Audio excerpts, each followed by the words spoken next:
ഒരു തെയ്യത്തിൻ്റെ വേഷം എന്ന് പറയുന്നത് ഈ തോറ്റത്തിലുള്ള കാര്യങ്ങളാണ്.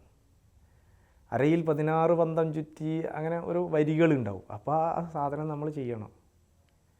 ഇപ്പോൾ തീക്കുട്ടിച്ചാത്തനാന്ന് പറഞ്ഞ് വെറുതെ ഒന്ന് പന്തോ അല്ലെങ്കിൽ തീയുമായിട്ടൊരു ബന്ധവും ഇല്ലാണ്ട് ഒരു കോല ഇറങ്ങിയാൽ അത് തീക്കുട്ടിച്ചാത്തനാന്ന് നമുക്ക് പറയാൻ പറ്റുമോ?